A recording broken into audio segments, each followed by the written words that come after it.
Hello friends, I am CA Karan Toshniwal. Hello, I am CA Karan Toshniwal and this is our fifth session. ये अपना fifth session है GST पर.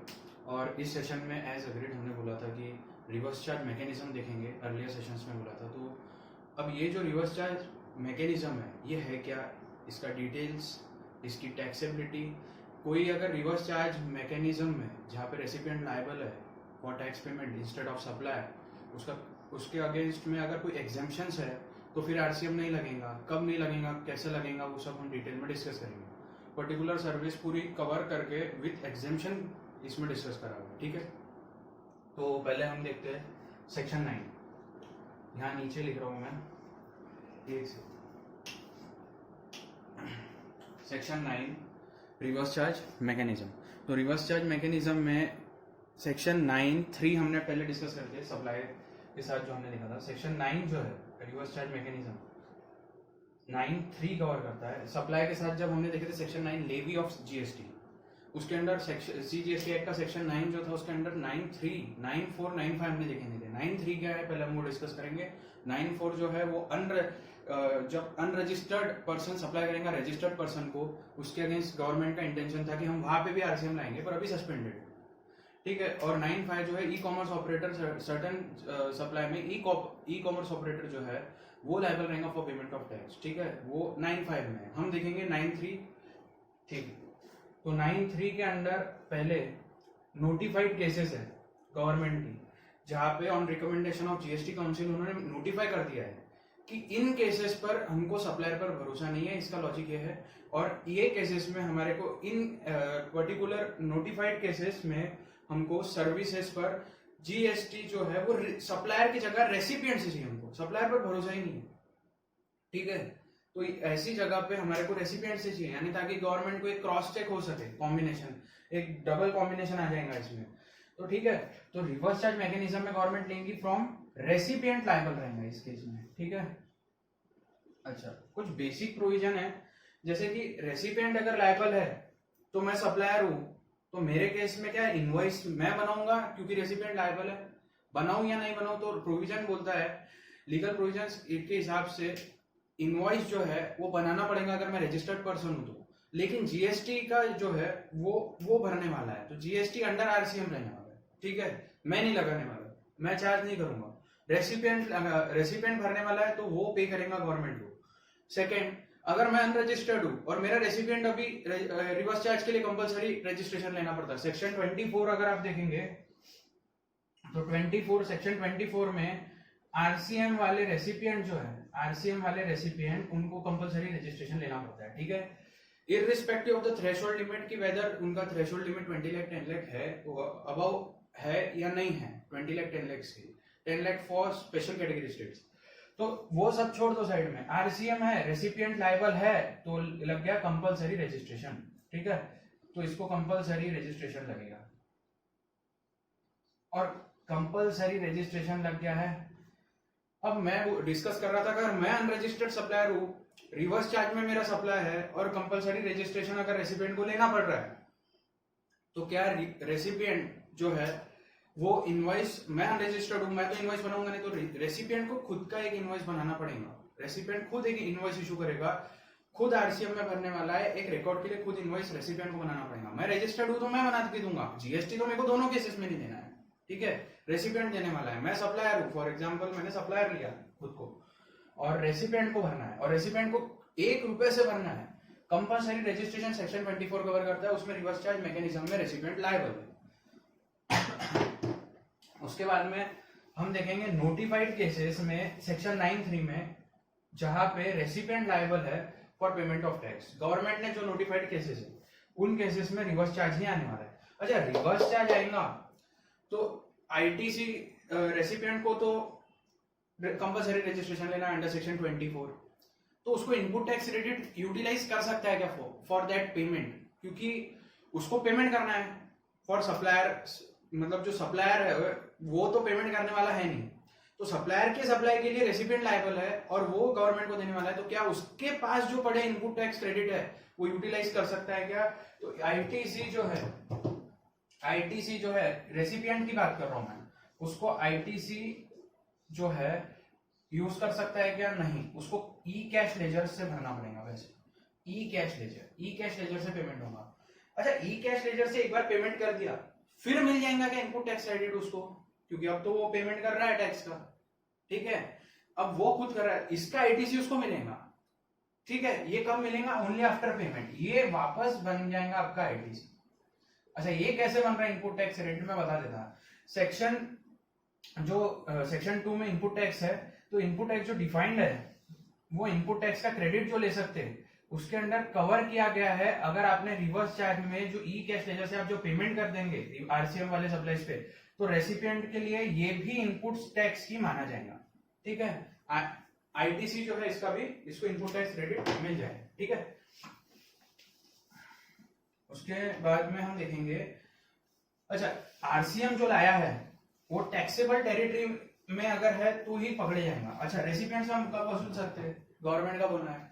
अगर recipient taxable territory में है तो reverse charge, mostly reverse charge, हाँ उसको लेने लगाएंगे ना रजिस्ट्रेशन। अगर नहीं भी है तो अगर उसका रजिस्ट्रेशन पे नहीं है उसको लेने लगाएंगे कंपलसरी। रजिस्टर्ड नहीं है तो सेक्शन 24 अभी जो डिस्कस हुआ। लेकिन रेसिपिएंट को उससे कब लेंगे? जब रेसिपिएंट टैक्सेबल टेरिटरी में है, मोस्ट केसेस में। अच्छा, यहाँ पे एक नोटिफिकेशन है। वो नोटिफिकेशन क्या बोलता है कि पर्टिकुलर केसेस में सेक्शन 9(3) जो है उसके गवर्नमेंट नोटिफाई कर सकती है पर्टिकुलर केसेस ऑफ सप्लाई में रिवर्स चार्ज में पेमेंट होने वाला है बाय रेसिपिएंट। और रेसिपिएंट को उस तरह से प्रोविजन लगेंगे as if is a person liable to pay tax, he is the only person. तो और उसको सेक्शन 24 में रजिस्ट्रेशन लेना है। उसको इनपुट टैक्स क्रेडिट कब मिलेंगे? जब ई कैश लेजर से वो पैसे भरेगा, यानी पैसे कैश में भर के देगा गवर्नमेंट को, ना कि इनपुट टैक्स क्रेडिट यूटिलाइज कर सकता है। इनपुट टैक्स क्रेडिट यूटिलाइज होगा ही नहीं, अलाउड ही नहीं। हाँ, एक बार पेमेंट हो गया then we will get ITC of that, वो भी बता दिया लॉजिक। अब ये जो सेक्शन 9(3) है इसको नोटिफिकेशन नंबर 13/2017, इस नोटिफिकेशन में गवर्नमेंट ने नोटिफाई कर दिया है कि पर्टिकुलर सर्विसेज जो है वो उस अगेंस्ट में, पर्टिकुलर सर्विसेज के अगेंस्ट में रेसिपिएंट शैल बी लायबल, ठीक है, सेक्शन 9(3) में। अब ये नोटिफिकेशन की पहली सर्विस है गुड्स ट्रांसपोर्ट एजेंसी, वो जो ट्रांसपोर्ट सर्विस प्रोवाइड कर रहा है फॉर गुड्स ट्रांसपोर्ट, ठीक है। मैं यहाँ पे वाइप कर दे रहा। और सेक्शन 9(4) जो है सस्पेंडेड प्रोविजन, वो लास्ट में डिस्कस कर लेंगे। अच्छा, आपको अगर डिटेल चाहिए कि ई क्रेडिट लेजर, ई कैश लेजर, तो यहाँ पे रूल 86 और 87 आपको पेमेंट ऑफ टैक्सेस के सेक्शन के साथ रूल 86, 87 में ई क्रेडिट लेजर अगर आपको देखना है, ई कैश लेजर देखना है तो वो आप उसमें डिटेल है उसमें, ठीक है। आज जाते अपन सेक्शन 9(3) रेड विद नोटिफिकेशन 9(3) जो है सेक्शन प्लस नोटिफिकेशन नंबर 13/2017।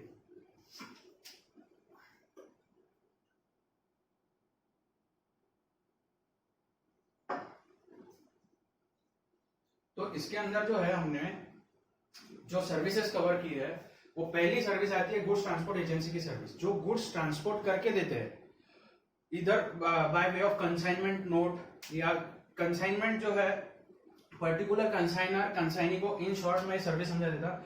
एक कंसाइनर है, ठीक है, कंसाइनर अपने गुड्स देता है जीटीए को, ठीक है, और वो जो गुड्स है, ये जो गुड्स है ये कंसाइनी के पास जाते होंगे। मैं शॉर्ट में लिख रहा एकदम, कंसाइनर और कंसाइनी। तो ये जो सर्विस है ये कौन है? ये है ओरिजिनल सर्विस प्रोवाइडर जो आपका है, ये है सप्लायर। तो ये सप्लायर पे लायबल नहीं है। अब मालूम है क्या, आप अगर रेसिपिएंट बोलेंगे तो ये गलत हो जाएगा। इसमें ये देखो कि इन दोनों में पर्सन लायबल टू पे फ्रेट कौन सा है? रेसिपिएंट कौन है? जो पर्सन लायबल टू पे फ्रेट है। तो रेसिपिएंट कौन है? फ्रेट पेयर, ठीक है, फ्रेट जो पेमेंट करेगा, फ्रेट पेयर, ठीक है। अभी इतना ही दिमाग में लगाओ। अब एक पॉइंट है एग्जेम्पशन, मैंने कवर कर लिया इसके रिलेटेड, ठीक है। सेक्शन 11 में जो सेंट्रल गवर्नमेंट और जो notification on recommendation of council लाए हैं, ठीक है, सेक्शन 11 में जो सबके लिए एप्लीकेबल है, उसमें एग्जेम्पशन जो है पर्टिकुलरली मैंने 3 कैटेगरी में कैटेगराइज करा है। पहला कैटेगरी है वो है वैल्यू बेस्ड। अब वैल्यू बेस्ड एग्जेम्पशन कैसा है गुड्स ट्रांसपोर्ट एजेंसी का सर्विस में? वैल्यू बेस्ड, अच्छा ठीक है, ये एग्जेम्पशन जो है इसमें तो आरसीएम का सवाल ही नहीं, ये एग्जेम्प्ट यानी एग्जेम्प्ट है। यहाँ ना एनसीएम आएगा ना फॉरवर्ड चार्ज आएगा, ना सप्लायर भरेगा, ना रेसिपिएंट, क्योंकि ये एग्जेम्प्ट है, यहाँ पे एग्जेम्प्ट है और ये नॉट विस्टैंडिंग एनीथिंग, ये एग्जेम्प्ट सर्विस है। तो यहाँ पे आपको देखना है कि गुड्स ट्रांसपोर्ट एजेंसी का पहला exemption value base. Value base में क्या है, पर्टिकुलर कंसाइनमेंट जो है, जो गुड्स कैरियज लेके जा रहा है, मतलब आपका जो गुड्स कैरियज ये लेके जा रहा है, ये गुड्स की वैल्यू कितनी है, 1500 है टोटल गुड्स की वैल्यू, टोटल गुड्स वैल्यू। तो गुड्स कैरियज में 1500 की वैल्यू के गुड्स नहीं बोल रहा, total freight value, sorry freight value. तो फ्रेट वैल्यू अगर आपका फ्रेट है, अब मैं जो बोल रहा हूँ ना फ्रेट पेमेंट, तो अगर आपका फ्रेट वैल्यू है अप टू 15,000 पर कैरियज, ठीक है, of all goods included in carriage, या तो फिर अप टू 750 पर कंसाइनी, मतलब एक एक पर्सन जिसको ये डिलीवर होने वाला है, ठीक है, कंसाइनी को, वो पर कंसाइनी 750 या अग्रीगेट में 1500, इतनी वैल्यू तक के अगर फ्रेट है, मैं क्या बोल रहा हूँ, गुड्स की वैल्यू नहीं, पर consignee freight value 750, freight charge कर रहा है वो 750, या तो फ्रेट वैल्यू 1500 है पर कैरियज इन टोटलिटी, जो गुड्स कैरियज हो रहे हैं, इसको टोटल में देखें तो यहाँ 1500 और पर कंसाइनी में देखेंगे तो 750, ठीक है, तो फिर एग्जेम्प्ट है, ठीक है, वैल्यू बेस हो गया। सेकेंड है goods based. Goods based exemption क्या है कि पर्टिकुलर गुड्स के केस में यहाँ पे जीटीए जो सर्विस देगा वो पर्टिकुलरली फुल्ली एग्जेम्प्ट माना जाए, उसमें कोई वैल्यू नहीं, कुछ नहीं। तो ये सेकंड एग्जाम्पशन क्या बोलता है, अगर आपका ऑर्गेनिक मैन्योर है, एग्रीकल्चर प्रोड्यूस है, एग्रीकल्चर प्रोड्यूस मतलब फर्दर प्रोसेसिंग नहीं होना, ओनली प्रोसेसिंग इतनी होनी चाहिए कि वो प्राइमरी मार्केट में जाके सेल करने के लिए उतनी प्रोसेसिंग की है बस, ज्यादा फर्दर प्रोसेस अगर होगा तो फिर वो एग्रीकल्चर प्रोड्यूस के डेफिनेशन में नहीं आता। तो एग्रीकल्चर प्रोड्यूस बोल रहा हूँ मैं, सिर्फ ऑर्गेनिक मैन्योर बोल रहा हूँ, मिल्क बोल रहा हूँ, फिर पल्सेस है, फ्लोर है, फूड ग्रेन्स है, उसके बाद में सॉल्ट है, यहाँ का कवर किया, उसके बाद में newspaper, essential, defence equipment, military equipment, relief material, कहीं अगर कैलेमिटी आ जाती है विक्टिम्स के लिए रिलीफ मटेरियल ले जाया जाता है, तो वो जो फ्रेट चार्ज होगा उस पर जीएसटी नहीं है। हम तो देख रहे हैं फ्रेट पे जीएसटी आता है क्या, हम देख ही रहे, तो यहाँ पे नहीं आएगा, ठीक है। एक गुड्स बेस हो गया, एक हो गया value base, value freight value base basically, यानी कितना भाड़ा ले रहा है वो आपसे, कितना रेंट ले रहा है हायरिंग का, तो वो अपन ने देख लिया 1500 पर कैरियज या 750 पर कंसाइनी, ठीक है, ये एग्जाम्प्ट है। उसके ऊपर है तो टैक्सेबल हो जाएगा। रेसिपिएंट अगर है, रेसिपिएंट बेस अगर एग्जाम्पशन देखना है तो यहाँ पे बोला है गवर्नमेंट जो है, central government, state government, local authority, government authority, ठीक है, सिर्फ और सिर्फ सेक्शन 15(1) में रजिस्टर्ड है for purpose of deduction of TDS, उनको जीटीए सर्विस दे रहा है, तो ये रेसिपिएंट बेस में मैंने ये डाला है, तो यहाँ पे बिल्कुल भी टैक्स नहीं आएगा, ये एग्जाम सर्विस है। सेकेंड, अगर services by goods transport agency to unregistered person, ठीक है, services by goods transport agency to unregistered person, services by goods transport agency to unregistered person. Unregistered person कौन से है, पहली बात वो अनरजिस्टर्ड पर्सन रहने चाहिए जो नोटिफाइड ना रहे, नॉट नोटिफाइड पर्सन, ठीक है, मतलब एक्सेप्ट नोटिफाइड पर्सन यहां पे लिखा है। अब ये नोटिफाइड पर्सन कौन से, ये यहां पे आना पड़ेगा आपको, मतलब जहां नोटिफाइड पर्सन है वहां पे टैक्सेशन है, वहां टैक्सेबल है ये सर्विस, लेकिन अनरजिस्टर्ड पर्सन के केस में, अनरजिस्टर्ड पर्सन के केस में वो टैक्सेबल नहीं है, एक्सेप्ट नोटिफाइड पर्सन। रजिस्टर्ड के केस में टैक्सेबल है पर रिवर्स चार्ज आने वाला है, अभी हम देखेंगे, तो एग्जेम्पशन होगा इसके रिलेटेड। अब टैक्सेबिलिटी देखेंगे हम, और टैक्सेबल है तो आरसीएम में कब है और फॉरवर्ड चार्ज में कब है। तो पहले फॉरवर्ड चार्ज देख लो आप, पहले फॉरवर्ड चार्ज देख लेते। अगर जीटीए ऑप्ट कर रहा है, गुड्स ट्रांसपोर्ट एजेंसी अपनी सर्विसेज पर 12% से टैक्स देने को तैयार है, तो आप भी सोच के देखो, अगर रिवर्स चार्ज आ गया तो इनपुट टैक्स क्रेडिट नहीं मिलेगा सप्लायर को, ये तो 12% से देने को तैयार है, तो आपको इसको आईटीसी देने पड़ेंगे, गवर्नमेंट ने इसको अलाउ करा है, इसलिए उसको सप्लायर इनके, अगर उसको आईटीसी चाहिए तो उसका फॉरवर्ड चार्ज आना चाहिए, नॉर्मली सप्लायर ने पे करना चाहिए, तो वही अलाउ कर दिया है। अगर गुड्स ट्रांसपोर्ट एजेंसी ऑप्ट कर रहा है कि मैं 5% दूं, मैं एग्रीगेट 6% मतलब 12% मतलब 6% सीजीएसटी, 6% एसजीएसटी, ठीक है, और 5% मतलब 2.5% सीजीएसटी, 2.5% एसजीएसटी, 5% से दे रहा है, जीटीए ऑप्ट कर रहा है, उस केस में उसको इनपुट टैक्स क्रेडिट नहीं मिलेगा क्योंकि रिवर्स चार्ज आने वाला है। अब रिवर्स चार्ज कैसे आएगा, यहाँ पे देखो, रिवर्स चार्ज मैंने बना के रखा, रिवर्स चार्ज तभी आएगा अगर पर्सन लायबल टू पे फ्रेट, मतलब जो पर्सन है वो लायबल टू पे फ्रेट कौन से है, नोटिफाइड पर्सन, ये वाले। और नोटिफाइड पर्सन जो है ये वाले, इन लोगों को बोला है कि ये रिवर्स चार्ज में भरने वाले हैं और रिवर्स चार्ज में ये रजिस्टर्ड हो ना हो। अनरजिस्टर्ड पर्सन यहाँ पे जो है वो नोटिफाइड वाले छोड़ के बोला मैंने, एक्सेप्ट नोटिफाइड। तो नोटिफाइड कौन से, फैक्ट्री है, सोसाइटी है, रजिस्टर्ड सोसाइटी है, सोसाइटी में रजिस्टर्ड है सोसाइटी एक्ट में, कोऑपरेटिव सोसाइटी है, रजिस्टर्ड पर्सन, ये तो रजिस्टर्ड को तो कवर ही किया है, CTP casual taxable person, body corporate company, partnership firm, NLP, AOP, ठीक है, LLP, partnership firm including LLP बोला है मैंने, और एओपी, इन लोगों को अगर दे रहे हैं तो रिवर्स चार्ज आने वाला है। इन लोग, अच्छा ये जो एक्सेप्ट रजिस्टर्ड पर्सन, बाकी अनरजिस्टर्ड है तो भी आएगा, लेकिन एक चीज याद रखो, लोकेटेड इन टीटी तो आरसीएम लग जाएगा। पर्सन लायबल टू पे फ्रेट कौन है, ये वाले, ठीक है। अच्छा, पर्सन लायबल टू पे फ्रेट कौन है वो देखने के लिए आपको कैसे देखना पड़ेगा, पहले चेक करो पेमेंट कौन करने वाला है, लायबल कौन है, कंसाइनर है या कंसाइनी है। कंसाइनर है या कंसाइनी है मतलब सेंडिंग, जो गुड्स सेंड कर रहा है वो वाला है, या गुड्स रिसीव करने वाला भाड़ा देगा गुड्स का, ये गुड्स ट्रांसपोर्ट एजेंसी को, ठीक है। जीटीए को गुड्स जो ट्रांसपोर्ट का जो चार्ज करेंगे वो फ्रेट कौन देने वाला है वो देखो, वो देखने के बाद देखो कि वो ये नोटिफाइड पर्सन्स में आते हैं क्या, अगर आते हैं तो रिवर्स चार्ज मैकेनिज्म में होगा। अच्छा ठीक है, और कितना जाएगा, 5% से। अच्छा, इसको इनपुट टैक्स क्रेडिट मिलेंगे क्या रिवर्स चार्ज आके, मैंने पहले ही बोला नहीं मिलेंगे, ठीक है। और ये सब लोकेटेड इन टैक्सेबल टेरिटरी रहे तो इसके रिलेटेड आपने पूरे एग्जाम्पशंस यहाँ पे कवर कर दिए, और टैक्सेबल है तो रिवर्स चार्ज में कवर, फॉरवर्ड चार्ज में कवर, तो ये भी कवर हो गया अपना, ठीक है। ये हो गया पहले गुड्स ट्रांसपोर्ट एजेंसी।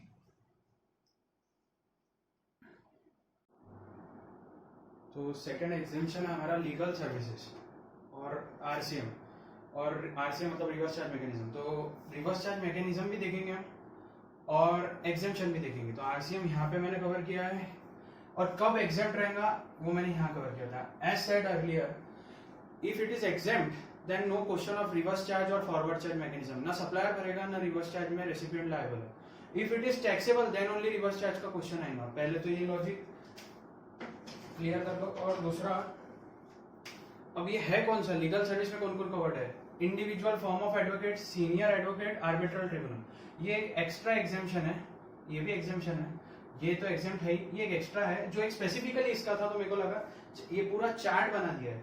ये चार्ट में है एग्जाम्प्ट कौन कब रहेगा, टैक्सेबल कब रहेगा, ठीक है। सबसे पहले individual advocate, form of advocate, ठीक है, senior advocate and arbitral tribunal. पहला एक बेसिक एग्जाम्पशन देख लो, इंडिविजुअल फॉर्म एडवोकेट किसी दूसरे इंडिविजुअल फॉर्म एडवोकेट को सर्विस देगा, इट इज एग्जेम्प्ट, ठीक है।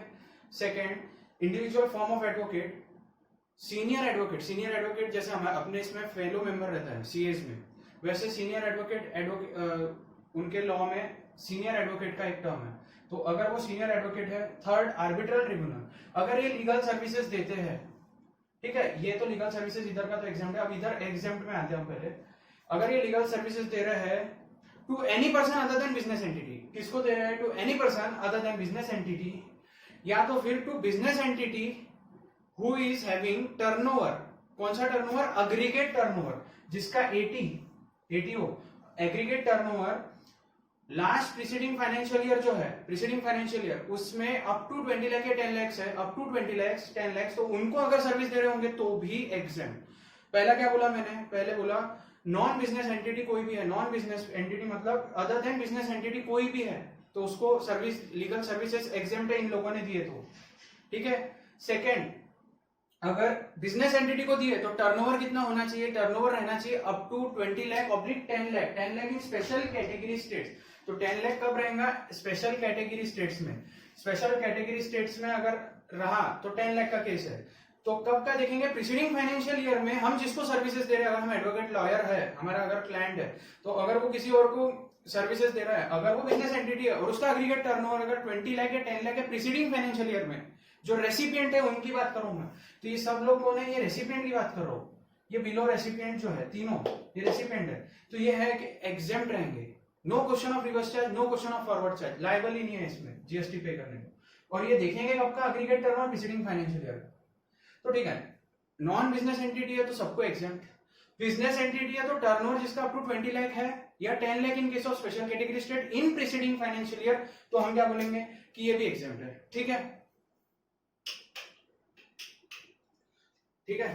Other than business entity exempt, business entity having turnover up to 20 lakhs और 10 lakhs in case of special category state, उनको दिया लीगल सर्विस तो भी एग्जेम्प्ट। और थर्ड है central government, state government, union territory, local authority, government authority या तो government entity, government की कोई बिजनेस एंटिटी अगर होगा गवर्नमेंट एंटिटी तो वो भी कवर्ड है यहाँ पे। ठीक है, गवर्नमेंट एंटिटी कोई भी होगा, government authority, local authority, central government, state government, सब कवर्ड है। इन लोगों को अगर सर्विसेज अगर मिलती है फ्रॉम, ये जो ऊपर के तीन है हमारे सप्लायर कौन है यहाँ पे, ये सप्लायर है कौन, individual advocate, form of advocate, senior advocate, arbitral tribunal, तो इनको भी, ये तीनों को भी एग्जम्प्ट है, क्वेश्चन ही नहीं आता टैक्सेबिलिटी का, एग्जाम। अब उसके बाद हम देखेंगे टैक्सेबल कौन है, तो इससे तो इतना समझ में आ रहा, देखो ये तो गवर्नमेंट एंटिटी बाहर निकाला है स्पेसिफिकली, जबकि यहाँ पे बिजनेस जो एंटिटी है एक्सेप्ट बिजनेस एंटिटी, अगर आप देखेंगे ये तीनों को मैं समराइज करूं ना, तो एक्सेप्ट बिजनेस एंटिटी जिनका टर्नओवर जो है, कौन सा टर्नओवर, प्रीसीडिंग फाइनेंशियल ईयर का अग्रीगेट टर्नओवर एटीओ उनका निकल के आ रहा है more than 20 lakh 10 lakh, in special category state 10 lakh और 20 लाख नॉर्मली, तो वो यहाँ पे चले जाएंगे। ठीक है, वो यहाँ पे मैंने ये यहाँ पे कर दिया, तो इन लोगों को छोड़ के बाकी सबको दी तो एग्जेम्प्ट है इन लोगों ने लीगल सर्विस, ये इसको, और ये मैंने यहाँ की लिया है फिर कि अग्रीगेट टर्नओवर बिजनेस एंटिटी का प्रीसीडिंग फाइनेंशियल ईयर में अगर 20 लाख से ज्यादा है, 10 लाख से ज्यादा है इन case of special category states, तो हमने बोला है कि वो टैक्सेबल है, और टैक्सेबल है तो हमको बोल रहा है नोटिफिकेशन नंबर कौन सा है 13/2017 सेक्शन 9(3) प्लस ये नोटिफिकेशन बोलता है कि इसमें रेसिपिएंट लायबल है, और रेसिपिएंट मतलब ये बिजनेस एंटिटी लायबल, कहां पे, मैंने पहले ही बोला था रिवर्स चार्ज लगेगा यानी बिजनेस एंटिटी इन टैक्सेबल टेरिटरी, ये लायबल है।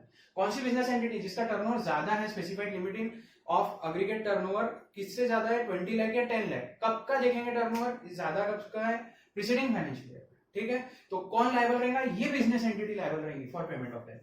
जैसे हमने लास्ट एग्जामिनेशन जो स्टडी करे फर्स्ट वाला, वो गुड्स ट्रांसपोर्ट एजेंसी, उसमें हमने जब देखे थे उसमें भी रेसिपिएंट लायबल है, वो भी टैक्सेबल टेरिटरी में, और ठीक है उसमें कौन से थे, फैक्ट्री था, सोसाइटी था, कोऑपरेटिव सोसाइटी था, बॉडी कॉर्पोरेट था, अंडर एनी लॉ जो भी रजिस्टर्ड है, पार्टनरशिप फर्म था, एलएलपी था, limited liability partnership, association of persons था, रजिस्टर्ड पर्संस को दिया तो भी, और सर्विस एग्जाम थी, सॉरी रिवर्स चार्ज में थी, सॉरी, और कैजुअल टैक्सेबल पर्सन है वो भी रिवर्स चार्ज में थी, और कब थी, अगर जीटीए 5% से आउटपुट टैक्स देने की लायबिलिटी आती है उसमें, तो फिर रिवर्स चार्ज में रेसिपिएंट को देने लगाएंगे, और अगर उसका 12% में है तो यहाँ पे लगेगा नहीं। एक सेपरेट नोटिफिकेशन 13/2017 के बाद एक नोटिफिकेशन आया था, उसने क्लियर किया था कि अगर जो जीटीए है वो 12% से आउटपुट लायबिलिटी दे रहा है तो उसको इनपुट टैक्स रेट मिलने चाहिए, मतलब उसकी लायबिलिटी आरसीएम में जानी नहीं चाहिए। रेसिपिएंट ने में अगर पे कर देगा तो इसका आउटवर्ड लायबिलिटी है ही नहीं ना, तो इसीलिए उसको लाया था। ठीक है, उसका भी समराइज हो गया, ये भी हो गया आपका। तो यहाँ पे कौन है, बिजनेस एंटिटी इन टैक्सेबल टेरिटरी, तो आपका 3 कवर हो गया, आर्बिट्रल ट्रिब्यूनल, सीनियर एडवोकेट और individual form of advocate. Okay, उसके बाद में आएगा, एक सेकेंड, तो नेक्स्ट रिवर्स चार्ज का केस है स्पॉन्सरशिप सर्विसेज। ठीक है, स्पॉन्सरशिप सर्विसेज अगर कोई भी पर्सन प्रोवाइड कर रहा है टू बॉडी कॉर्पोरेट या पार्टनरशिप फर्म को, ठीक है, और वो टैक्सेबल टेरिटरी में है, तो फिर body corporate of partnership firm whichever is taxable territory में है वो लायबल रहेगा। स्पॉन्सरशिप सर्विसेज मतलब इनडायरेक्ट एडवर्टाइजिंग हो जाती है उस बॉडी कॉर्पोरेट या पार्टनरशिप फर्म की इन इवेंट ऑफ दैट पर्सन, तो इसको जो पेमेंट आएगा, अब ये जो सर्विस का सप्लाई कर रहा है इसके एड के लिए, तो ये जो प्रोवाइड करके दे रहा है ये सप्लायर के इस रिलेटेड आईटीसीज को नहीं मिलेंगे एज सेड अर्लियर, और ये रिवर्स चार्ज में आएंगे, और body corporate partnership firm liable रहेंगी फॉर पेमेंट ऑफ जीएसटी। ठीक है, टैक्सेबल टेरिटरी में जो बॉडी कॉर्पोरेट पार्टनरशिप फर्म है इन केस ऑफ स्पॉन्सरशिप सर्विसेज वो लायबल रहेंगे। अब इंपॉर्टेंट केस आता है नंबर 4 पे। ठीक है, services by central government, state government, local authority, union territory. अब ठीक है, इसके हम पहले देखेंगे एज चार्ट में। इसका एक काम करेंगे, सप्लायर एस, ये इसलिए एस लिखा मैंने क्योंकि ये सप्लायर है। ठीक है, अब एग्जेम्पशन देखते हैं हम, कब सर्विसेज बाय गवर्नमेंट एग्जेम्प्ट है, all services to non business entity. ठीक है, जितनी सर्विसेज है नॉन बिजनेस एंटिटी को है, ठीक है, वो एग्जेम्प्ट है एक्सेप्ट 1 2 3। यहाँ पे 1 2 3 पब्लिक इंटरेस्ट में एक्सेप्ट 1 2 3 ये सर्विसेज 1 2 3 क्या है, मैं यहाँ लिखा हूँ 1 2 3 मतलब टैक्सेबल है और गवर्नमेंट को इसमें एनसीएम लगने वाला है, गवर्नमेंट को खुद को करना है, सप्लायर है गवर्नमेंट सप्लाई कर रहा है सर्विसेज। गवर्नमेंट में कौन, central government, state government, local authority, ठीक है, यूनियन टेरिटरीज, लोकल अथॉरिटी। तो ये सर्विसेज दे रहे हैं टू, कौन सी वाली सर्विसेज दे रहे हैं, पहले तो मैं ये बता देता कि नॉर्मल चार्ज मैकेनिज्म कब लगेगा। एग्जेम्पशन मैंने बताया, ठीक है, पहले इसको कंप्लीट करते हैं। एग्जेम्प्ट कब है, एक्सेप्ट 1 2 3 जितनी सर्विसेज नॉन बिजनेस एंटिटी को है यानी अदर देन बिजनेस एंटिटी को प्रोवाइड की, वो सर्विसेज सभी एग्जेम्प्ट रहेंगी, ठीक है। वो अलग एग्जेम्पशन और भी है, लेकिन पहले ये नॉन बिजनेस एंटिटी का देख लो आप, जो बिजनेस एंटिटी नहीं है, अदर देन बिजनेस एंटिटी। अब बिजनेस एंटिटी का एग्जेम्पशन क्या है, ठीक है, एक बिजनेस एंटिटी का एग्जेम्पशन क्या है वो देख लो आप। ये बिजनेस एंटिटी को सर्विसेज दे रही है गवर्नमेंट, और ये services other than 1 2 3 and also 4 यानी ये है 4 रेंटिंग ऑफ इमूवेबल प्रॉपर्टी 4 है, और 1 2 3 वो वाले 1 2 3 4 सर्विसेज, यहाँ पे चारों छोड़ दो आप, तो पूरी जो सर्विसेज गवर्नमेंट दे रही है to business entity up to turnover of 20 lakh और 10 lakh in case of special category states, 20 lakh और 10 lakh in case of special category states, 20 lakh normal. और कब का देखेंगे, प्रीसीडिंग फाइनेंशियल ईयर में उसका अग्रीगेट टर्नओवर इतना ही रहना चाहिए, ठीक है। जिनका बिजनेस एंटिटी का अग्रीगेट टर्नओवर 20 लाख तक है या 10 लाख तक है इन स्पेशल कैटेगरी स्टेट्स, उनको बोला है 1 2 3 4 यानी 1 2 3 4 सर्विस जो मैं लिखा हूँ, चार्ट है ये पूरा, यहाँ तक अपना चार्ट इतना बन रहा है, ठीक है, आप इतना ड्रॉ कर सकते हैं, ये इतना गवर्नमेंट सर्विसेज का चार्ट है, ठीक है, ये इतना, ये पोर्शन, फिर ये टैक्सेबल, ठीक है, यहाँ पे केस ए बनाया मैंने, केस बी बनाया, रिवर्स चार्ज कब लगेगा, आरसीएम कब लगेगा, और यहाँ पे एग्जेम्प्ट है, बिल्कुल जीटीए के जैसा चार्ट है, जीटीए और लीगल सर्विसेज में। तो हमने क्या देखा, all services to non business entity except these services. अब कौन सी टैक्सेबल है और जिसमें नॉर्मल चार्ज भी भरना है गवर्नमेंट, ठीक है, कौन सी सर्विसेज टैक्सेबल है और उसमें नॉर्मल चार्ज में ही भरना है गवर्नमेंट को, वो सर्विसेज ये 3 है, speed post, express parcel post, life insurance, agency services. Agency services मतलब आपके बिहाफ पे, जैसे पोस्टल डिपार्टमेंट ने आपको एजेंसी सर्विसेज दे दिया, गवर्नमेंट डिपार्टमेंट आपका बिल भर दे रहे हैं टाइम टू टाइम, ठीक है, आपकी जो बिल पेमेंट्स है, ऑटो बिल पेमेंट्स कर रहे हैं, तो वो सर्विसेज के लिए कमीशन चार्ज किया, लाइफ इंश्योरेंस सर्विसेज दी आपको, express parcel post, speed post, express parcel post, ये सर्विसेज दी, ठीक है। लेकिन ये सर्विसेज नॉर्मल चार्ज में ही आएगा, फॉरवर्ड चार्ज में ही आएगा, ये गवर्नमेंट लायबल है, ठीक है। यहाँ पे कौन लायबल है, सप्लायर, ठीक है। हमने एक ही चीज देखना है अभी कि ये सर्विसेज टैक्सेबल है और लायबल गवर्नमेंट है, ये 3 केसेस में, ठीक है, पहला हो गया। दूसरा है aircraft vessel related services inside और outside the precincts of port airport, मतलब पोर्ट एयरपोर्ट के बाउंड्रीज के अंदर जो काम हो रहा है बाय गवर्नमेंट, जो सर्विस दे रही है in relation to vessel aircraft, ये टोटली टैक्सेबल है और गवर्नमेंट इस पे कलेक्ट करके खुद भरने वाली है फॉरवर्ड चार्ज में। सेकंड हो गया। थर्ड है गुड्स पैसेंजर, गवर्नमेंट इसमें गुड्स पैसेंजर ट्रांसपोर्ट सर्विसेज जो देंगी गवर्नमेंट, वो उसमें भी नॉर्मल चार्ज से सप्लायर यानी गवर्नमेंट भरने वाला है, ठीक है। एनसीएम पढ़े हमने, यानी एफसीएम, फॉरवर्ड चार्ज मैकेनिज्म, तो इसमें सप्लायर लायबल है, ठीक है। ये 1 2 3 4 यानी ये 3 सर्विसेज छोड़ के 1 2 3 छोड़ के कोई भी सर्विस नॉन बिजनेस एंटिटी को है एग्जेम्प्ट, सवाल ही नहीं उठता, नॉर्मल चार्ज या रिवर्स चार्ज आएगा। 1 2 3 and renting of immovable property छोड़ दो, ये 4 सर्विसेज तो सबको, मतलब बिजनेस एंटिटी को भी टैक्सेबल है, बिजनेस एंटिटी का देख रहे हैं अभी अपन, एनबी को तो अपन ने 1 2 3 छोड़ के सब एग्जाम्प्ट है। बिजनेस एंटिटी जिसका टर्नओवर, कौन सा turnover, aggregate turnover, whose aggregate turnover is up to 20 lakh और 10 लाख, ठीक है, 20 lakh 10 lakh in preceding financial year में है, तो उसको बोला है 1 2 3 + 4 रेंटिंग ऑफ इमूवेबल प्रॉपर्टी भी। और ये 4 चीजें छोड़ के एक्सेप्शन उसकी यही है, अगर उनको और कोई सर्विसेज दे रही है 4 चीजें छोड़ के ये छोटी बिजनेस एंटिटी को, तो ये भी एग्जेम्प्ट है। अब आ जाते हैं हम बड़ी बिजनेस एंटिटी, ठीक है, टू बिजनेस एंटिटी जिसका टर्नओवर 20 लाख से ज्यादा है, 10 लाख से ज्यादा है स्पेशल कैटेगरी स्टेट्स में, ठीक है। Aggregate turnover preceding financial year में, तो उनको गवर्नमेंट ने सर्विसेज दी, टैक्सेबल रहेगा। रिवर्स चार्ज में रहेगा, हमने 2A में देखा रिवर्स चार्ज, 2B में हमने क्या देखा, नॉर्मल चार्ज, ठीक है, सप्लायर भरेगा। यहाँ कौन बनेगा, भरेगा रेसिपिएंट।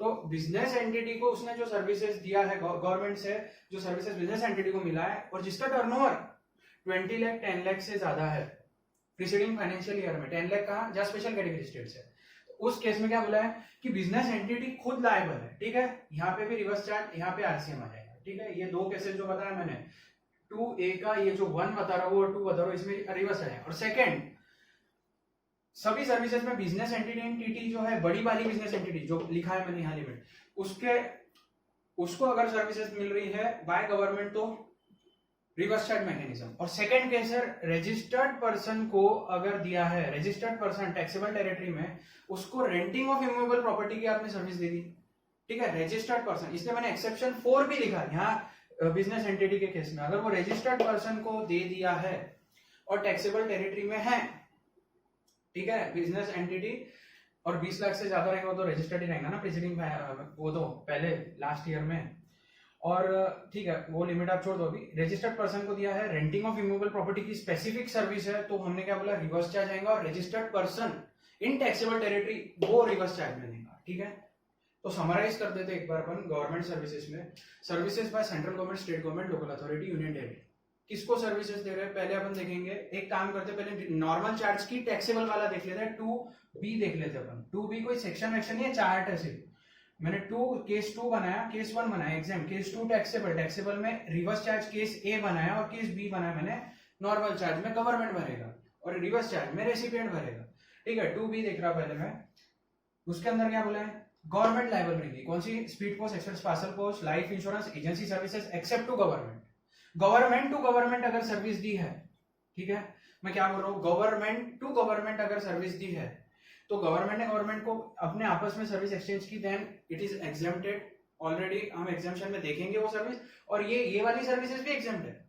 ये सिर्फ कंपटीशन एट पार लेवल लाने के लिए, बाकी प्राइवेट एंटरप्राइजेस जो करती है speed post, parcel post, agency service, उनको एट लेवल पे लाने के लिए एग्जाम्पशन को हटाया गया और इसको टैक्सेबल बनाया गया, और गवर्नमेंट खुद देंगी नॉर्मल चार्ज में, ठीक है। Aircraft vessel related service, goods passenger transport service, इसी में भी नॉर्मल चार्ज में जाएगा गवर्नमेंट के थ्रू। अब अपन देखेंगे एनसीएम में 1 2 3 हो गया कवर, जो ये 1 2 3 बोला। अब एक्सेप्ट 1 2 3 कोई भी सर्विसेज नॉन बिजनेस एंटिटी को, अदर देन बिजनेस एंटिटी को दे रहा है, पूरा एक्सेप्ट। बिजनेस एंटिटी को दे रहा है renting of 1 2 3 plus immovable property की रेंटिंग, वो बिजनेस एंटिटी को दे रहा है जिसका aggregate turnover preceding financial year में अप टू, छोटी business entity up to 20 lakh 10 lakh in preceding financial year aggregate turnover, तो उनको भी एग्जाम्प्ट है एक्सेप्ट 1 2 3 4, ठीक है। अब आएगा रिवर्स चार्ज। रिवर्स चार्ज कब आएगा, अगर बिजनेस एंटिटी इन टैक्सेबल टेरिटरी में है, ठीक है, बिजनेस एंटिटी टैक्सेबल टेरिटरी में है और बड़ी बिजनेस एंटिटी है, ये एक्सेप्ट दिस बिजनेस एंटिटी, ये छोटी बिजनेस एंटिटी नहीं, बड़ी है, जिसका टर्नओवर 20 लाख से 10 लाख से ज्यादा इन case of special category state aggregate turnover बोल रहा हूं, तो उस केस में क्या आएगा, उस केस में रिवर्स चार्ज मैकेनिज्म आएगा। यहाँ पे रेंटिंग ऑफ इमूवेबल प्रॉपर्टी के केस में क्या आएगा, यहाँ पे भी क्या आएगा, रिवर्स चार्ज मैकेनिज्म में आएगा, रजिस्टर्ड पर्सन लायबल रहेगा, ठीक है, ठीक है। यहाँ पे ये कंप्लीट हो गया अपना डिस्कशन, ये तो अभी पता ही दिया। नॉर्मल चार्ज में कब आएगा, रिवर्स चार्ज में कब आएगा, और एग्जेम्प्ट कब रहेगा, ऐसा बना लो। एग्जेम्प्ट सबसे पहले सुपरसीड करेगा, एग्जेम्प्ट है तो ना नॉर्मल चार्ज ना रिवर्स चार्ज, इसलिए मैंने टॉप पे लिखता हूँ मैं, या लेफ्ट साइड पे लिखता हूँ जो भी डायग्राम बनाता हूँ, ताकि आपको ये कंफ्यूजन ना हो कि ये रिवर्स चार्ज या नॉर्मल चार्ज में फंसेगा क्या। एग्जेम्प्ट है तो आएगा ही नहीं, और टैक्सेबल है तो फिर बनाओ रिवर्स चार्ज नॉर्मल चार्ज कौन सा है, ठीक है। तो यहाँ पे गवर्नमेंट का सर्विस हमारा 4th कंप्लीट हो गया। 3rd और 4th केस, ये 3rd 4th केस मैंने मर्ज किए हुए, काफी सारे कवर हो रहे हैं इसमें, रिवर्स चार्ज और एग्जेम्पशंस भी कवर कर रहे हैं अपन इस चैप्टर में थोड़े बहुत, जो रिलेटेड है रिवर्स चार्ज से रिलेटेड, ठीक है। 5th पे आओ, अभी डायरेक्टर सर्विसेज दे रहा है। डायरेक्टर मतलब मैं पहले क्लियर कर देता, ये नॉन एग्जीक्यूटिव डायरेक्टर है, ठीक है, और ये बॉडी कॉर्पोरेट को सर्विसेज दे रहा है, कंपनी को सर्विसेज दे रहा है, जो कि लोकेटेड है इन टैक्सेबल टेरिटरी।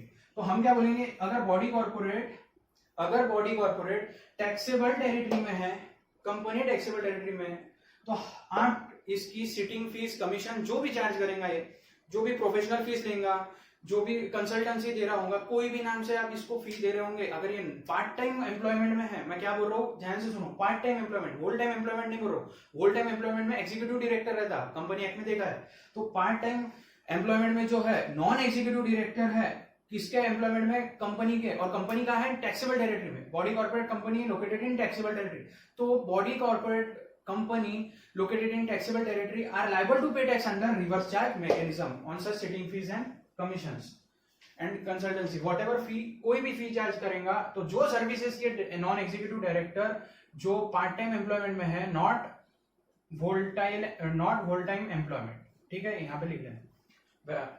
फिर 6 पॉइंट पे आओ, यहाँ पे तो body corporate company in taxable territory reverse charge में 6 पॉइंट पे क्या है, एनी, ठीक है, एनी पर्सन, यहाँ पे मैं क्या बोल रहा हूँ, कोई भी, ठीक है, सप्लायर कौन है, कोई भी।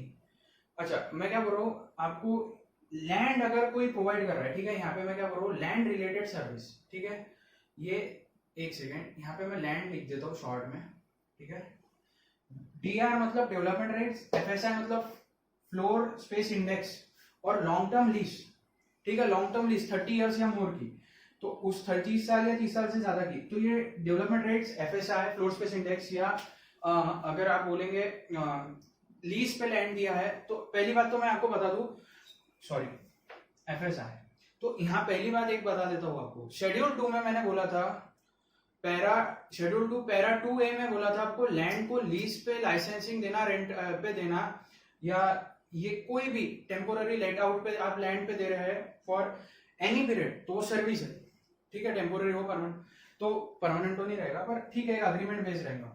तो ये जो रेंटिंग ऑफ लैंड है ये एक सर्विस है, ठीक है। अब ये सर्विस कोई भी दे, लाइबिलिटी कैसे आएंगी, रिवर्स चार्ज में आएंगी अगर बिल्डर को दिया है, प्रमोटर यानी बिल्डर जो कंस्ट्रक्शन करता है, ठीक है, जो कंस्ट्रक्शन एग्जीक्यूट कर रहा है, इवन प्रमोटर बिल्डर मतलब जो सेल करेगा इस कंस्ट्रक्शन प्रॉपर्टी का, इवन सेल पोर्शन जो करने वाला, इंटेंडेड फॉर सेल, जो हमने देखा था पैराफाई क्लॉज, पैराफाई शेड्यूल 2 क्लॉज बी में था, वो भी सर्विस है कंस्ट्रक्शन वगैरह करने वाली, ये जो प्रमोटर्स है, तो ये प्रमोटर्स के लिए और भी रिवर्स चार्ज है। ये एक केस देख लो पहले, ये बेसिक वाला केस है, इसमें जो किसी पर्सन से मैं लैंड ले रहा हूँ, या कैसे ले रहा हूँ, इधर डेवलपमेंट राइट्स दे रहा है मेरे को इस लैंड पे कंस्ट्रक्ट करने का, इधर मेरे को वो फ्लोर स्पेस इंडेक्स दे रहा है, इधर और क्या के लिए दे रहा है, फॉर कंसिडरेशन, कुछ कंसिडरेशन पैसा चार्ज करेंगे, और पैसा जो चार्ज करेंगे उस पे जीएसटी मेरे को दे रहा है कोई रेंटिंग पे, तो कोई भी पर्सन आएगा किसको, मेरे पे लाइबिलिटी आएंगे, I am the builder, I am the promoter, तो promoter is liable to pay tax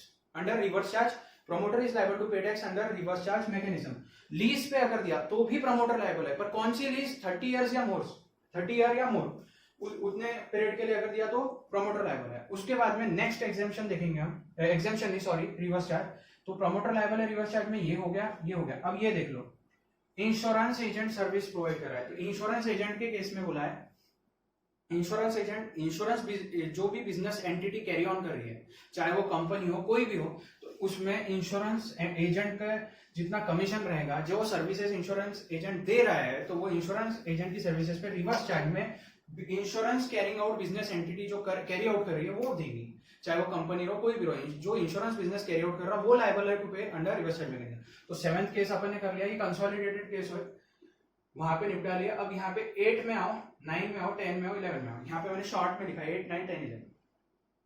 अब 8, 9, 10, 11 में क्या है, सर्विसेज है, ठीक है, ये भी सर्विसेज है, तो ये रिकवरी एजेंट है, banking company, NBFC, financial institution एक रिकवरी एजेंट अपॉइंट कर लेते, एक या एक से ज्यादा, जिसको भी अपॉइंट करेंगे उसको कंसिडरेशन देते कि मुझे ये रिकवरी करके दे। इवन फैक्टर कैसा पढ़ा है हमने, उस टाइप में रिकवरी एजेंट हमको रिकवरी करके देता है। तो बैंकिंग कंपनी जो टैक्सेबल टेरिटरी में, इंश्योरेंस कंपनी या इंश्योरेंस बिजनेस एंटिटी वो भी टैक्सेबल टेरिटरी में लायबल थी, बैंकिंग कंपनी वो भी, उसको जो रिकवरी एजेंट देता है वो रिकवरी एजेंट के सर्विस पे जितना कंसिडरेशन वो दे रही है, ठीक है, banking company, NBFC, financial institution, वो लायबल है। रिवर्स चार्ज में कौन लायबल है, ये बैंकिंग कंपनी लायबल है, इसको सर्विसेज दे रहा है रिकवरी एजेंट, तो रिवर्स चार्ज में टैक्सेबल टेरिटरी में होंगे तो ये लायबल है अंडर आरसीएल। उसके बाद में आएगा नेक्स्ट 9th पे बिजनेस फैसिलिटेटर, ये बीएफ मतलब business facilitator, don't misinterpret. Business facilitator अगर प्रोवाइड कर रहा है services to banking company in taxable territory, business facilitator मतलब आरबीआई गाइडलाइंस के अंडर बिजनेस फैसिलिटेटर बैंक्स को बोला गया है कि आप अपॉइंट कीजिए ताकि रूरल एरियाज या डेवलपिंग या अनडेवलप्ड एरियाज जो है, अंडर डेवलप्ड एरियाज, उनके आगे अंडर भी आप बिजनेस जो है वहां पे कर सके, आप एक्सटेंड कर सके अपना बैंकिंग बिजनेस, तो बैंक आरबीआई ने वो अलाउ किया है उनको। आरबीआई गाइडलाइंस के अंडर। तो बैंक्स अपॉइंट करती है, बिजनेस फैसिलिटेटर क्या करते हैं, लोन्स देते हैं, डिपॉजिट कलेक्ट करते हैं। टेम्पोररी क्रेडिट जो है वैसे बिजनेस फैसिलिटेटर से ज्यादा बिजनेस करस्पॉन्डेंट देता है, ठीक है। अपन बिजनेस बीएफ देख लेते पहले। बिजनेस फैसिलिटेटर जो प्रोवाइड करे सर्विसेज टू बैंकिंग कंपनी, उसमें बैंकिंग कंपनी लायबल है under tax, banking company in taxable territory, वो लायबल है यहाँ पे रिवर्स चार्ज मैकेनिज्म में। उसके बाद में है बैंकिंग कंपनी को बैंकिंग कंपनी लायबल है, ठीक है। उसके बाद में नेक्स्ट आएगा बिजनेस करस्पॉन्डेंट का एजेंट। अब बिजनेस करस्पॉन्डेंट जो अपॉइंट करती है बैंक, उसने एक फर्दर एजेंट दे दिया है, उसने एक फर्दर एजेंट अपॉइंट किया। अब वो एजेंट उसके नीचे हाथ नीचे काम कर रहा है, उसके हाथ के नीचे, और वो उसको बिजनेस करा के दे रहा है, बैंकिंग बिजनेस एक्सटेंड कर रहा है। तो अब बिजनेस करस्पॉन्डेंट उसके नीचे बिजनेस करस्पॉन्डेंट का स्पेशल एजेंट। अब ये जो बिजनेस करस्पॉन्डेंट का एजेंट है, वो बिजनेस करस्पॉन्डेंट को जो सर्विसेज दे रहा है, उसमें ये तो रजिस्ट्रेशन लेगा नहीं, इससे तो वसूलना मुश्किल है। तो उनको बोला कि बिजनेस कॉरेस्पॉन्डेंट इन टैक्सेबल टेरिटरी तू हमको दे भाई रिवर्स चार्ज, ठीक है। 10th पॉइंट पे क्या है, बिजनेस कॉरेस्पॉन्डेंट इन टैक्सेबल टेरिटरी। उसके बाद में कहेंगे members of 11th case, members of overseeing committee. Overseeing committee इसलिए बनाई है आरबीआई ने, आरबीआई को सर्विसेज देती है, ठीक है। आरबीआई लायबल है उसमें आरसीएम में, ठीक है। रिवर्स चार्ज मैकेनिज्म में आरबीआई लायबल है। ओवरसीइंग कमिटी जो है उसके मेंबर्स जो सर्विस देते हैं, ओवरसीइंग कमिटी जो सर्विस दे रही है, वो सर्विस पोर्शन पे जितना कंसिडरेशन जाएगा उस पे टैक्स लगेगा, वो रिवर्स चार्ज में लगेगा। और रिवर्स चार्ज मैकेनिज्म में रिजर्व बैंक ऑफ इंडिया देगी। एग्जेम्पशन में हमने क्या देखा, जो आरबीआई सर्विसेज देती है वो एग्जेम्पट, टू आरबीआई नहीं। तो वो अभी हम देखेंगे, ठीक है। उसको निकाल दो अभी दिमाग से। टू आरबीआई किसने service the, members of overseeing committee.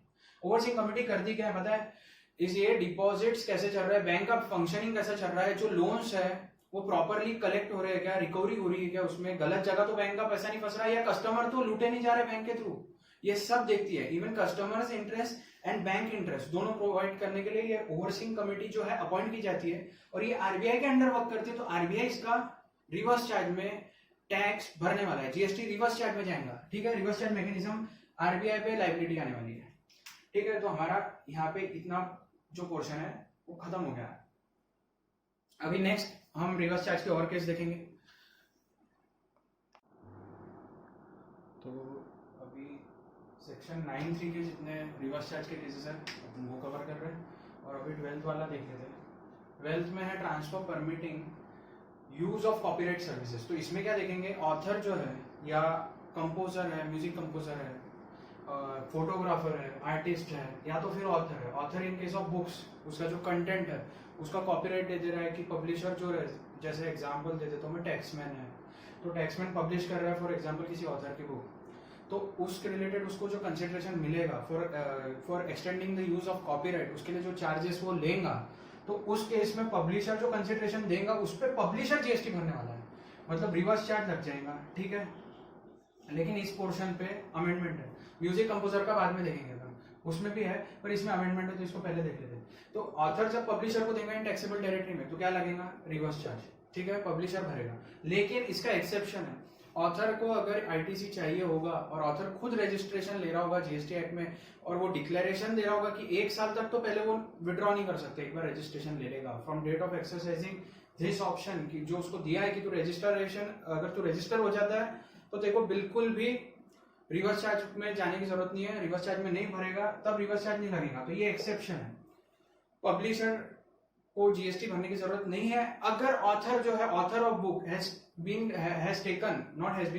taken registration, he has exercised the option and he will not withdraw his registration for 1 year, he has given the declaration to that effect, और declaration invoice जो देंगे वो publisher को, ठीक है, जब भी invoice देंगे फॉर द कॉपीराइट सर्विस, जितना भी बुक्स कॉपीज प्रिंट होगा उस पे जो जीएसटी चार्ज करके वो देगा, उसमें वो स्पेसिफाई करेगा, डिक्लेरेशन देगा इनवॉइस के साथ कि मैं खुद भरने वाला हूँ, प्रिस्क्राइब फॉर्म में डिक्लेरेशन देगा पब्लिशर को, तो उस केस में नॉर्मल चार्ज में आएगा, ऑथर लायबल रहेगा।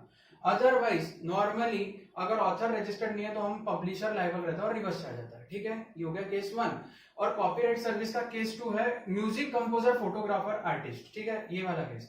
इसमें कुछ नहीं है प्रॉब्लम, इसमें जो म्यूजिक कंपोजर कॉपीराइट देगा फॉर म्यूजिक, ठीक है, फोटोग्राफर्स जो देंगे वीडियोस और फोटोज देगा, आर्टिस्ट जो देगा सर्विस, कॉपीराइट सर्विस जितना रहेगा उस पे म्यूजिक कंपनी और प्रोड्यूसर जो रहेगा वो टैक्सेबल टेरिटरी में वो लायबल है। और यहाँ पे क्या था, पब्लिशर लायबल है पर एक्सेप्शन है, यहाँ पे नहीं है कोई एक्सेप्शन, ठीक है। म्यूजिक कंपोजर और प्रोड्यूसर यहाँ पे टैक्सेबल टेरिटरी में वो लायबल है, ठीक है। 12 हो गया। 13 देख लो। 13 में क्या है, service of renting of motor vehicle.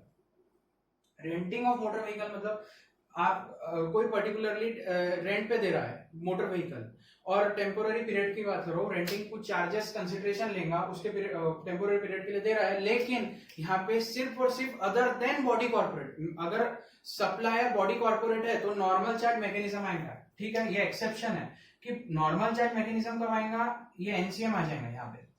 यहाँ पे लाइबिलिटी नहीं है, यहाँ एनसीएम आएगा। बॉडी कॉर्पोरेट दे रहा है किसी को भी रेंटिंग ऑफ मोटर व्हीकल तो नॉर्मल चार्ज मैकेनिज्म, और बॉडी कॉर्पोरेट के अलावा कोई और है और जो कि 5% जीएसटी आउटपुट में दे रहा है, तो उसको क्या प्रॉब्लम है, उसका आईटीसी लैप्स भी हुए तो गवर्नमेंट ने बोला 5% से आईटीसी दे रहा है ना, तो अदर देन बॉडी कॉर्पोरेट है ना, हम रिवर्स चार्ज ला रहे हैं, तेरा आईटीसी भूल जा, हम रिवर्स चार्ज ला रहे हैं और रिवर्स चार्ज में जो भी पर्सन बॉडी कॉर्पोरेट है उतना भूल जा, मतलब तो बॉडी कॉर्पोरेट है तो रिवर्स चार्ज लग जाएगा।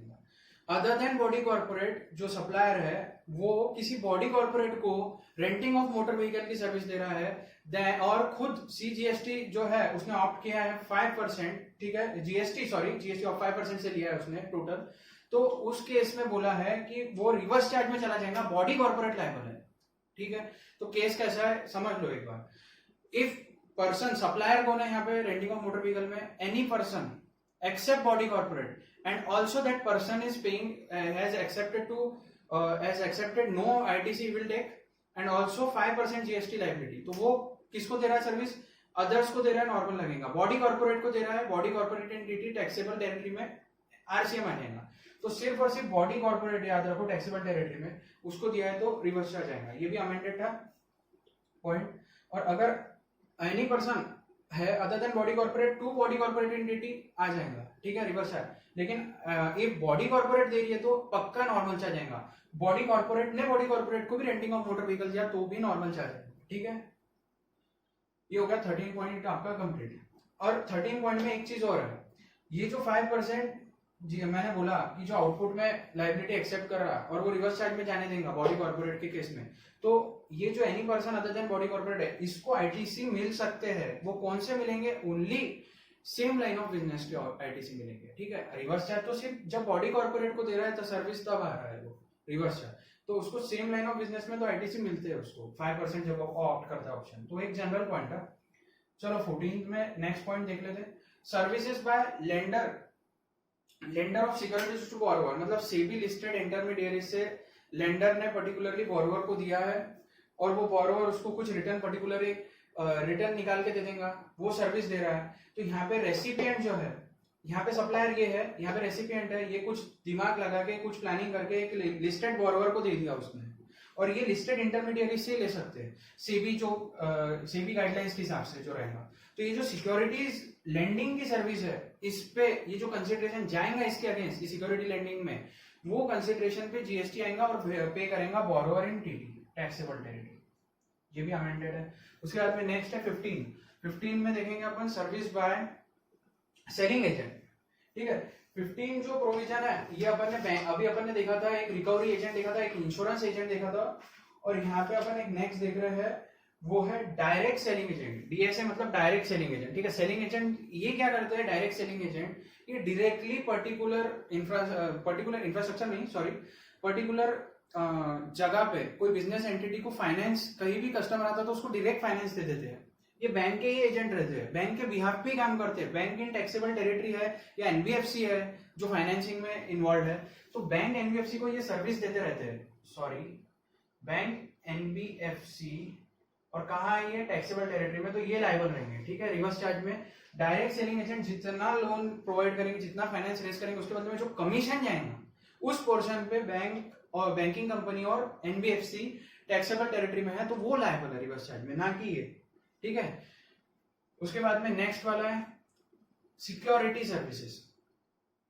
सिक्योरिटी सर्विसेज के केस में एक चीज ध्यान रखना, सिक्योरिटी सर्विसेज में ओनली पर्सनल सिक्योरिटी सर्विसेज, आपने अगर अगर सीसीटीवी रिलेटेड सर्विस है या कोई पर्सनल को रिप्लेस करके कोई और सिस्टम लगा रहे हैं आप सिक्योरिटी का, चाहे वो डॉग्स हो, चाहे वो सीसीटीवी हो, चाहे वो पर्टिकुलरली कोई अलार्म सिस्टम लगा दिया आपने, वो कवर्ड नहीं है। Only and only supply of personal services अगर आपने किया है और सर्विसेज आपने किसी भी पर्सन ने किया है, एनी पर्सन जो सिक्योरिटी सर्विसेज दे रहा है, और किसको दिया है, रजिस्टर्ड पर्सन को दिया है सिक्योरिटी सर्विसेज, और आदमी भेज रहा है, वो इंसान भेज रहा है, पर्सनल दे रहा है वो फॉर सिक्योरिटी पर्पस करने के लिए, मैनेजमेंट करने के लिए सिक्योरिटी पर्सनल की सर्विसेज दे रहा है, उस कंसिडरेशन पे रिवर्स चार्ज में रजिस्टर्ड पर्सन लायबल है। ठीक है, कौन लायबल है, रजिस्टर्ड पर्सन इन टीटी। लेकिन वो रजिस्टर्ड पर्सन कौन नहीं होना चाहिए, central government, state government, local authority और गवर्नमेंट एजेंसी, तो गवर्नमेंट अथॉरिटी। तो वो जो टीडीएस परस्पेक्टिव से है सिर्फ रजिस्टर्ड, उनका काम है ही नहीं टैक्सेबल सप्लाई करना, तो वो सिर्फ टीडीएस डिडक्ट करने के लिए रजिस्टर हो है, तो वो नहीं आएंगे। और रजिस्टर्ड पर्सन में और कौन नहीं आता, मतलब उसमें आरसीएम नहीं आएगा।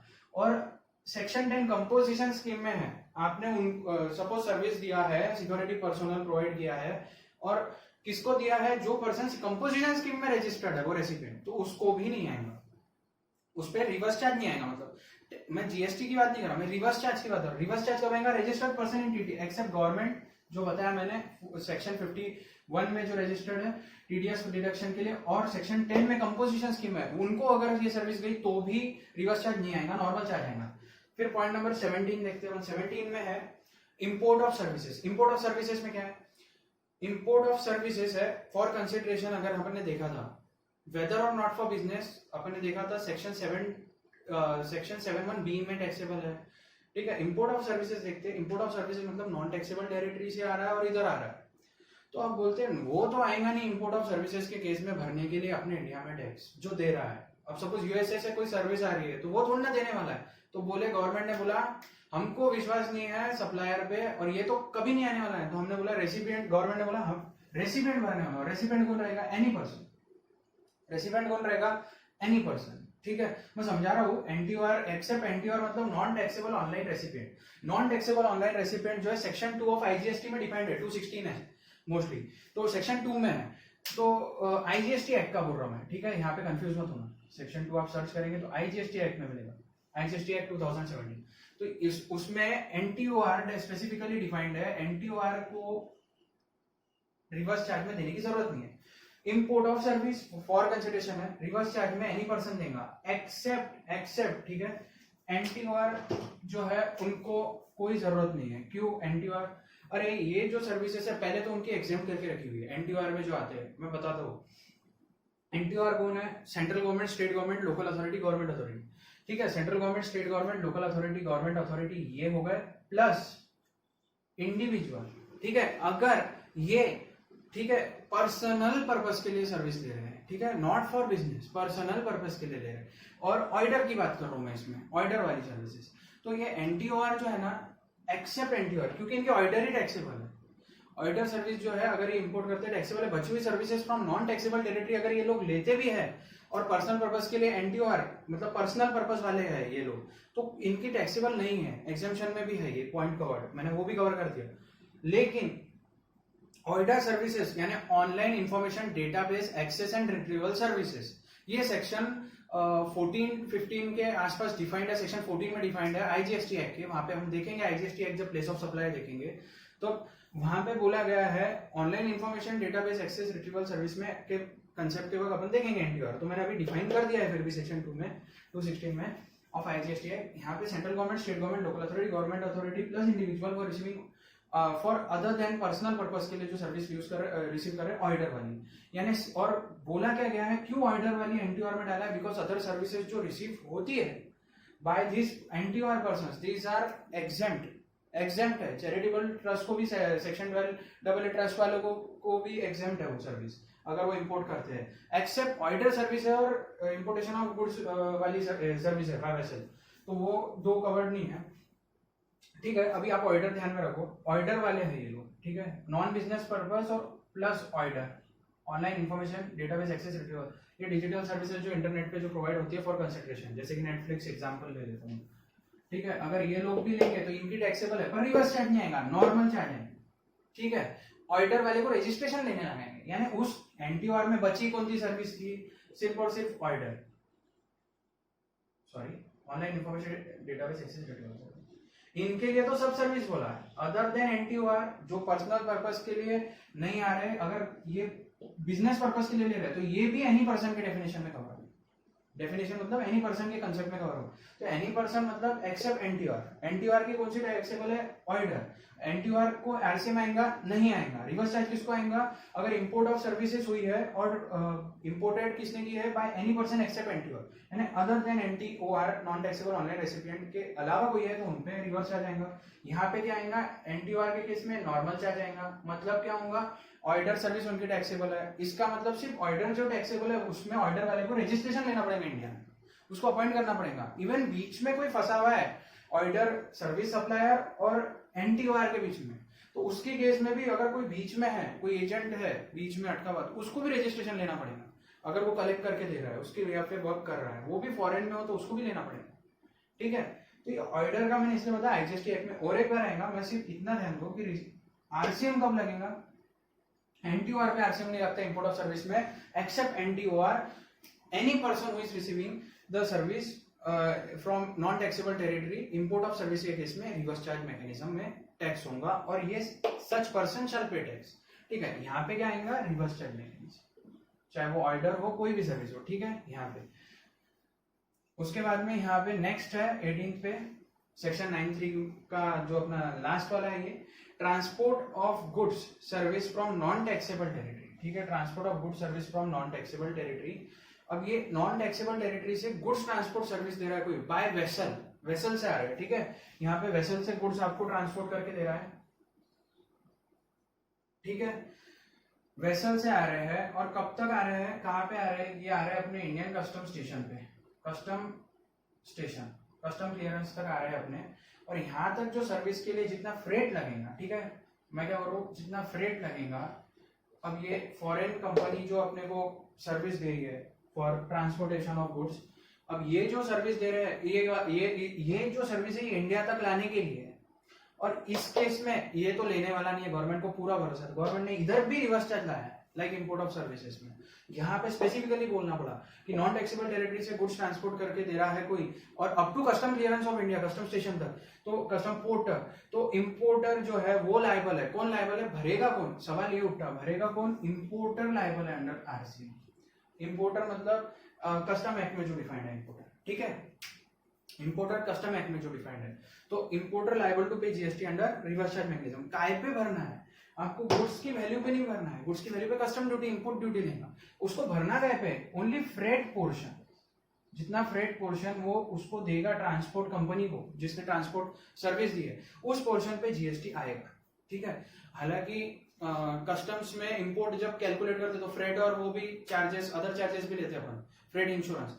तो फ्रेट इंश्योरेंस अगर लेंगे तो वहां पे डबल हो जाएगा, वो डबल इंपैक्ट होने वाला है। वहां पे कस्टम ड्यूटी भी लगेंगे और आईजीएसटी भी लगने वाला है। और यहाँ पे जो है, यहाँ पे भी आईजीएसटी लगेगा। ठीक है, यहाँ पे भी भरवाएंगे। अच्छा, यहाँ पे भी है, इंपोर्ट ऑफ सर्विस में भी आईजीएसटी भरवाएंगे रिवर्स चार्ज मैकेनिज्म। ठीक है, तो यहाँ पे अपना section 9(3) reverse charge mechanism notified cases by government with amendment यहाँ पे कंप्लीट होता है। ठीक है, थैंक यू।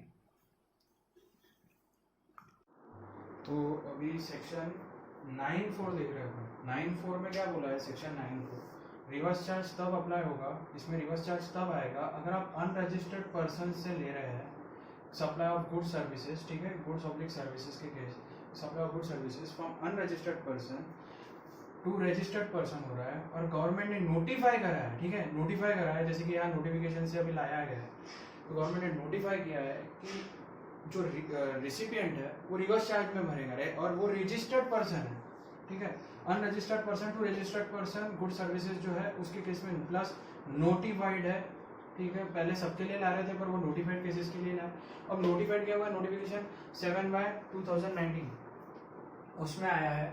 नोटिफिकेशन 7/2019 में जो प्रमोटर, ठीक है, यानी बिल्डर, जो अभी हमारा डिस्कशन पहले हो गया इस पे, बिल्डर पे, जो प्रमोटर 1% 5% आउटवर्ड जीएसटी रेडी है पे करने के लिए, जो 1% से पे करे या 5% से कम रेट से दे रहे हैं, तो उनके लिए लाया है। वो प्रमोटर्स जो है वो अनरजिस्टर्ड पर्सन से ले रहे हैं। ठीक है, और वो अनरजिस्टर्ड पर्सन से टैक्स कलेक्ट नहीं हो रहा है। ठीक है, तो उस केस में बोला है कि आप रजिस्टर्ड से लो। ठीक है, आप रजिस्टर्ड से लो, आप 1% 5% से करो, लेकिन आप रजिस्टर्ड से लो। अगर आप रजिस्टर्ड से नहीं ले रहे हैं तो केस 1 देख लो पहले, ठीक है। केस 1 बोलता है इनपुट्स एंड इनपुट सर्विसेज, ठीक है।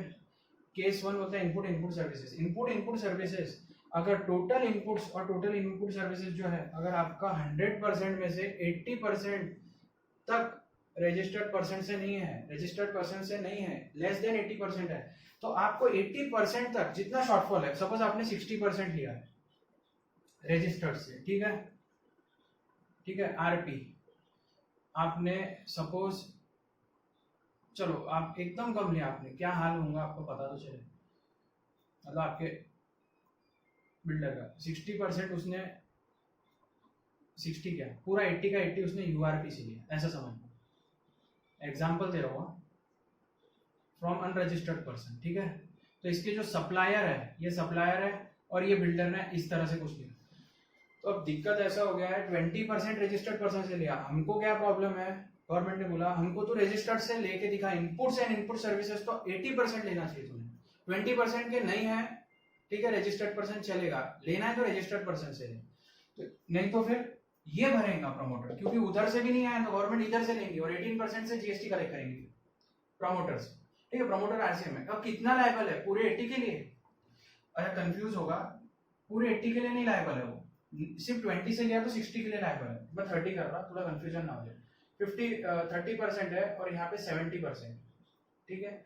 अनरजिस्टर्ड, रजिस्टर्ड पर्सन का ओके है यार, यहाँ पे चलेगा, यहाँ पे चलेगा। अनरजिस्टर्ड पर्सन 30 है तो चलेगा, रजिस्टर्ड पर्सन पर बचा हुआ 50 कहाँ से लाएंगे? तो वो उतना जो परचेसेज आपका या उतना इनपुट्स या इनपुट सर्विसेज जो है, उतने 70% में क्या है, आपको सिर्फ 50%, 20% छोड़ दो, 50% पे आपको 18% से जीएसटी देना पड़ेगा, वो भी रिवर्स चेक मैकेनिज्म में बिल्डर को। आपको मतलब मैं बिल्डर की बात कर रहा हूं, आपके प्रमोटर, ठीक है, ये प्रमोटर रिवर्स चार्ज में देने वाला। पर कहां तक? To extent of 80% from registered होना चाहिए, उतने एक्सटेंड तक उसको भरना है जितना अनरजिस्टर्ड से। मतलब इसका मतलब ये है, मैं शॉर्ट में अगर बता दो कि प्रमोटर जो है, ठीक है, प्रमोटर उसका मैक्सिमम 20% होना चाहिए, ठीक है, जो ये ऑप्ट करे 1% 5% आउट हो जाए अनरजिस्टर्ड पर्सन से फ्रॉम यूआरपी, मैक्सिमम 20% रहना चाहिए input oblique input services from URP unregistered person. अगर 20 से जितना ज्यादा रहेगा, जहाँ पे यहाँ पे 70 है तो हमने क्या बोला 50% पे दे इनपुट इनपुट सर्विसेज, कितने से देगा? 18% से देगा, 18% जीएसटी कौन देगा? ये प्रमोटर देगा रिवर्स चार्ज में, वो प्रमोटर देने वाला है रिवर्स चार्ज में, ठीक है। तो इतना दिमाग में रख लो कि 20% के ऊपर अगर है रिवर्स चार्ज में गया, 20% में अगर ऊपर है अनरजिस्टर्ड पर्सन से इनपुट इनपुट सर्विसेज आई तो ये रिवर्स चार्ज में गया, ठीक है। अब सेकंड केस क्या है? सेकंड है cement and capital goods, cement capital goods. अब सीमेंट और कैपिटल गुड्स का बता देता, अनरजिस्टर्ड पर्सन से प्रमोटर ने, गवर्नमेंट का बोलना है 100 का 100% तो लेना है तो कैपिटल गुड्स भी रजिस्टर्ड से ले, ठीक है, रजिस्टर्ड पर्सन से ले। अनरजिस्टर्ड से अगर तूने लिया है तो प्रॉब्लम आ जाएगा, तेरे को जीएसटी भरना पड़ेगा रिवर्स चार्ज मैकेनिज्म, ठीक है। प्रमोटर बिल्डर जीएसटी भरेगा, ठीक है, रिवर्स चार्ज मैकेनिज्म में बिल्डर जीएसटी भरेगा। तो हमने क्या देखे, फिर से बता देता, लाइट कम था तो 80% जो है वो रिवर्स रजिस्टर्ड पर्सन तक लेना चाहिए, इनपुट्स इनपुट सर्विसेज प्रमोटर ने, बिल्डर ने। अदरवाइज जितना शॉर्टफॉल होगा 20% अनरजिस्टर्ड से चलेगा, 80% तक लाना पड़ेगा आपको रजिस्टर्ड से। अगर नहीं लाए अपने इनपुट इनपुट सर्विसेज तो आपका जितना शॉर्टफॉल होगा, for example 55 from registered, then 25% of input and input services पे आपको 18% से जीएसटी रिवर्स चार्ज में आएगा प्रमोटर को। सेकंड, ये भी अमेंडमेंट वाला पॉइंट है। और ये सीमेंट और कैपिटल गुड्स में तो बोला 100% लेना है प्रमोटर, तो इससे ले, इससे नहीं सॉरी रजिस्टर्ड से ले। रजिस्टर्ड पर्सन अगर आया इससे लेगा तो ये पूरा क्या आएगा, एनसीएम आ जाएगा, ठीक है, रिवर्स चार्ज नहीं आएगा, ठीक है। रजिस्टर्ड पर्सन से लेता है तो एनसीएम आएगा, फॉरवर्ड चार्ज जाएगा। लेकिन अगर एनसीएम से रजिस्टर्ड पर्सन से नहीं लेता है तो ए प्रमोटर रिवर्स चार्ज में दे हमको, गवर्नमेंट का बोलना। अच्छा, सीमेंट पे तो 28% से लेंगी, कैपिटल गुड्स पे अप्लीकेबल रेट से। सीमेंट पे 28% से लेंगी गवर्नमेंट रिवर्स चार्ज में, जितना अनरजिस्टर्ड से खरीदेगा, 1% भी नहीं चलेगा सीमेंट में तो। और 28% जीएसटी देना पड़ेगा जितना अनरजिस्टर्ड से परचेज दिखाएगा, ठीक है। कंफर्म तो होने वाला है, टैक्स ऑडिट रिपोर्ट से भी मैच करेंगे परचेसेस, इनवर्ट सप्लाई से भी होगा, ठीक है। 28% जीएसटी और सीमेंट पे, और बचा हुआ कैपिटल गुड्स पे अप्लीकेबल रेट जो रनिंग रहेगा उस पे। ठीक है, रिवर्स चार्ज में इस तरह से लायबिलिटी आएंगी under section 9(4) red with notification number 7/2019। ठीक है, तो यहाँ पे हम कंप्लीट करते हैं रिवर्स चार्ज मैकेनिज्म सेक्शन 9(3) और सेक्शन 9। ठीक है, थैंक यू।